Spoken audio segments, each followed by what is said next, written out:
Let's first talk Orlando. The Orlando Magic won the lottery. They jumped up one spot, and they're just in an interesting spot because I don't know that there's a clear fit here in Orlando. And I think Alex might disagree with me, but I look at these three bigs, and it's Chet, Jabari, and Paolo Banchero, and I'm not sure that I know who the right choice is there. Have you wrapped your mind around that yet?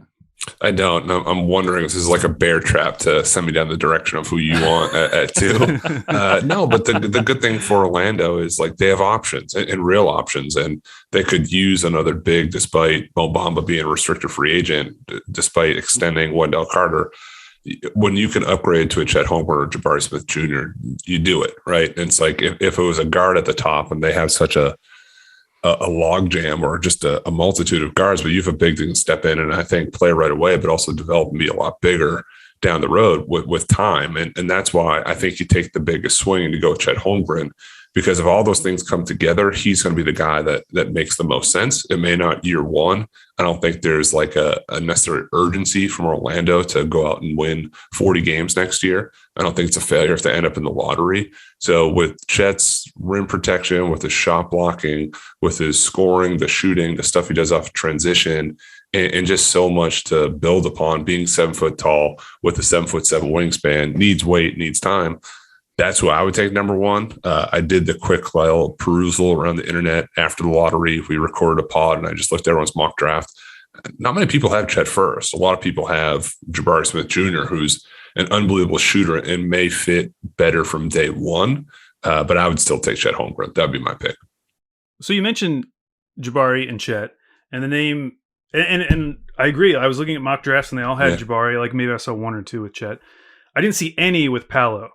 And I don't understand why, because on this team where it feels like they just need a guy who can go get a bucket, they were second worst offense in the league last year.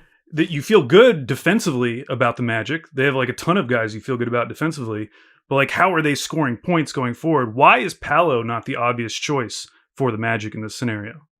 It's not obvious because I think that we've seen, as much as he can still improve from his jumper and shot 34% from three, and sometimes there's that hesitancy, there weren't like a ton of other offensive holes in his game where defensively there was, whereas just with Chet, with Jabari, they can do even more. So you saw these like flashes that were just like so incredible. It's like, holy smokes, this guy can piece this together for a whole game, for a season, for 10 years down the road. Those are the type of players that can change a franchise. I like Paolo Banchero a lot. I wrestled between 3 and 4 all year long. I dipped him down a little bit. I thought he had a really good bounce back in January. It's not a shot at him to say that he's probably more developed, just like a step further than Chet and Jabari are. And that's why I have him just below. So if the shooting was a little bit better, I would put him in that category. But those two guys are really, to me, the cream of the crop. So it feels like it's going to be in some order: Chet, Jabari, Paolo Banchero. It feels like whatever the order is, it'll be those three. And then Jaden Ivey feels like he's up next. But to you, who's the next like best player available? Is it Jaden Ivey? And if that's the answer, like I guess my real question is like, who are the guys that are up next in this draft? who else gets us excited after that trio, and then the Jaden Ivey as like the tail end of that trio? Yeah, it's really funny, like the way things kind of change from like not even week to week, but like day to day. There was a push for Jaden Ivey, like, why isn't he number one? And now we're like, well, is he 4? Yeah. Like, wait a minute, like what? How did we get here? I just read all the tweets the last few days about nobody over 6'10s doing anything in the playoffs, but like here's a guy that kind of plays like Ja Morant, who his mom was an assistant coach for Ja Morant and patents his game after that. Here's the guy who's killing the playoffs, but yeah, I don't know, 5th, 6th. He's the next guy for me. The way the ping pong balls bounced, I don't really believe in those three being like real fits for him.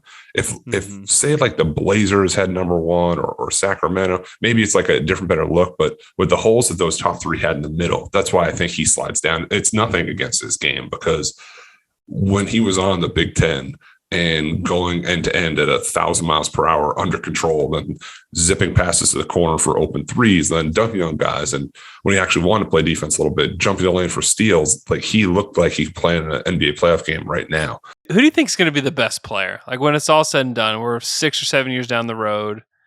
Who do you think is going to be the best player from this class? Chet Holmgren. That's why I have him first. With 6 or 7 years of an actual weight room and diet and training and reps, he's going to be the guy. I was so high on, and I think this draft is better than people do give it credit for. I really like Keegan Murray. I think he might not be a superstar, but he's going to be really, really solid. He's the Franz Wagner for me of this draft, where people overthink it. And, well, is he fast enough? Does he shoot it quite well? He's going to be really good. Johnny Davis I've been high on all year. I don't know how he fails. Malachi Branham, I think in a few years we look back. And Jaden Ivey could be a superstar. I'm not getting off that hill either. Just has too much to his game, has added too much the last year or two. And just the speed, the creation, the passing, the improved shooting, if the mid-range gets there, he's going to be a really good pro too.